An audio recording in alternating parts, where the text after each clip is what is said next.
صلوات. اللهم صل على محمد وعلى محمد. اللهم صل على محمد وعلى محمد.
خوشنودی امام زمانہ بآواز بلند صلوات اللہم صلی علی محمد و آل محمد. پوچھا زینب نے کہ اے بھائی میرے کیا ٹھہری، شہ نے فرمایا بہن تم سے جدائی ٹھہری، روز عاشورا محرم کو لڑائی ٹھہری، چاہ سب کچھ پہ نادا سے صفائی ٹھہری، آج پیاروں کی ملاقات غنیمت جانو، اے بہن رونے کی رات غنیمت جانو، دیکھتی کیا ہے کہ ایک صاحب عصمت بی بی، رن کے میدان میں سر پیٹتی روتی ہے کھڑی، چارتی خاک پری پھرتی ہے اس جنگل کی، آستی سے کبھی دامن اور اشک کو بھی، اپنے بالوں سے بہاری ہے زمیں پکڑ کے،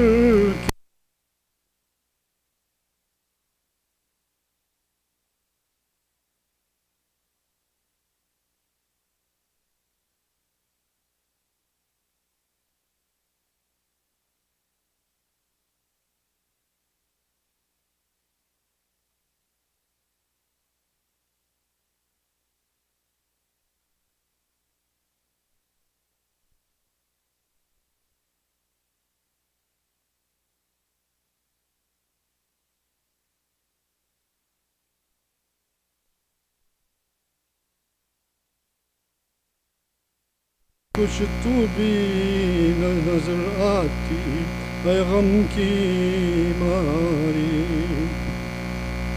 کیا تیرا نام ہے اور کس لیے چلاتی ہے، تیرے رونے سے میری چھاتی پھٹی جاتی ہے، بول کیا پوچھتی ہے نام تو گمناموں کا، داغ فرزند سلامت ہے کلیجہ میرا، باغ جنت سے ہے ایک داغ مجھے لے آیا، ماں ہوں شبیر کی میں نام میرا ہے زہرا، کیا نہیں جانتی زینب تیری مادر ہوں میں،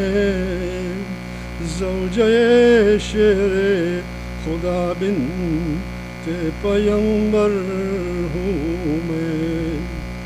ارواح المؤمنین والمؤمنات ثواب الفاتحہ علی الخصوص آغا مہدی ششتری، عبد الحسین جعفر، اکبر علی راج محمد و جعفر بوگا. الفاتحہ.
wherever my voice is reaching, please recite as-salawat ala Muhammad wa ala Muhammad.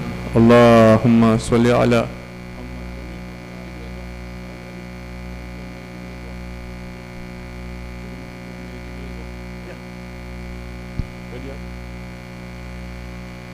یہاں سنبھل کر قدم اٹھانا، یہ کربلا ہے، یہ کربلا ہے. یہاں سنبھل کر قدم اٹھانا، یہ کربلا ہے، یہ کربلا ہے. یہ بات ہرگز نہ بھول جانا، وہ کربلا ہے، وہ کربلا ہے. وہاں سنبھل کر قدم اٹھانا، وہ کربلا ہے، وہ کربلا ہے.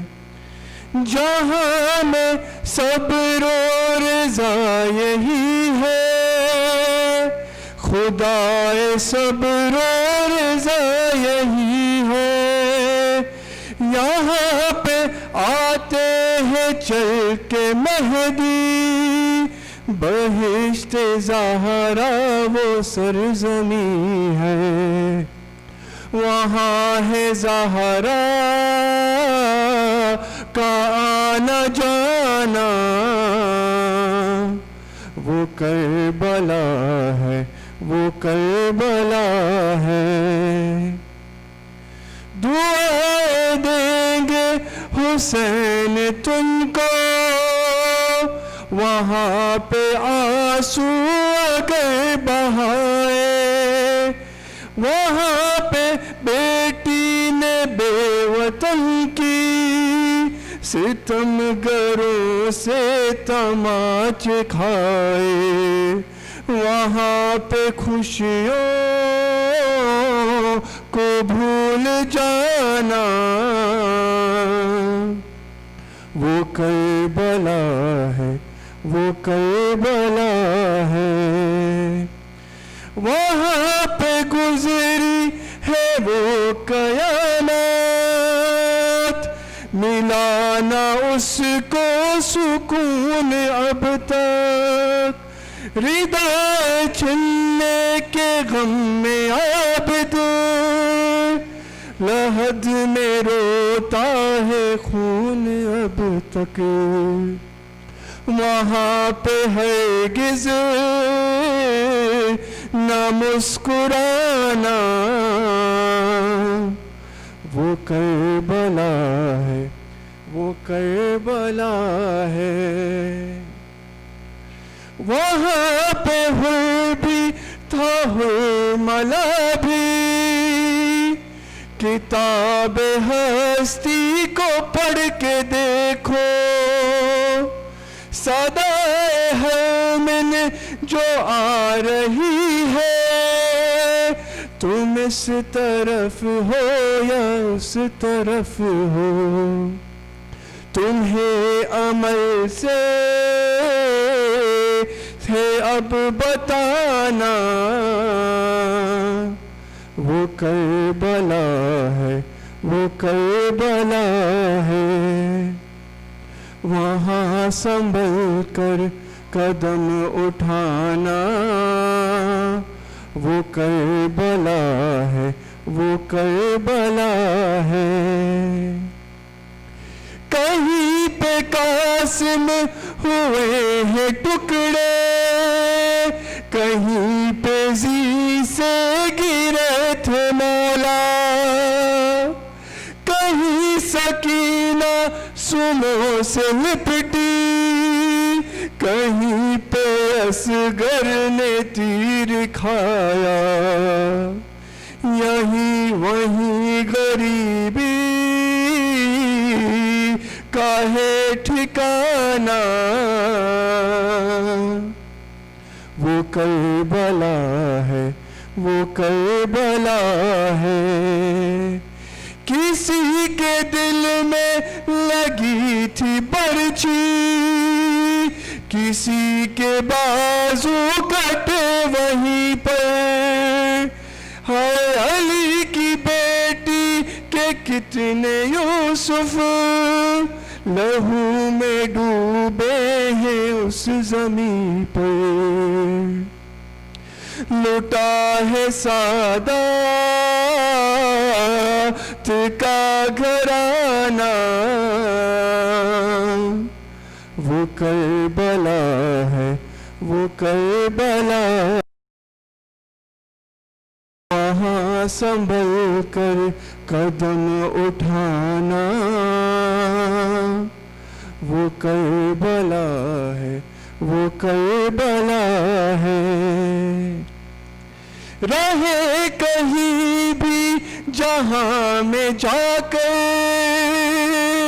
حسین والے یہ جانتے ہیں، ہم اہل ماتم کا دل تکلم وہاں کی مٹی سے ہی بنے ہیں، وہاں ہے واپس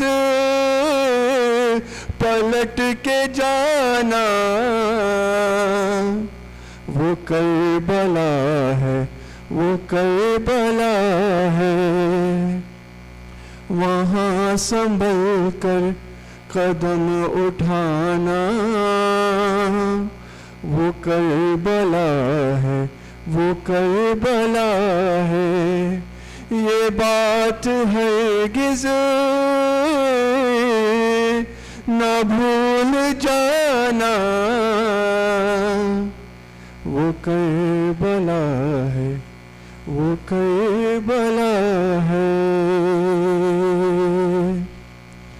صلوات علی محمد وعلی محمد، اللہم صلی نادے حیدری۔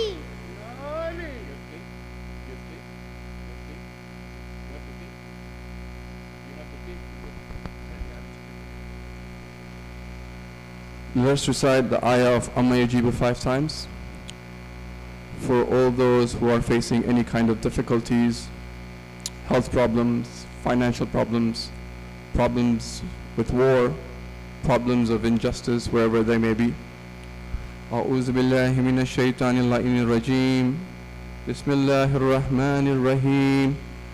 عما يجيب المضطر إذا دعا ويكشف سوء، عما يجيب المضطر إذا دعا ويكشف سوء، عما يجيب المضطر إذا دعا ويكشف سوء، عما يجيب المضطر إذا دعا ويكشف سوء، عما يجيب المضطر إذا دعا ويكشف سوء، محمد وعلى محمد.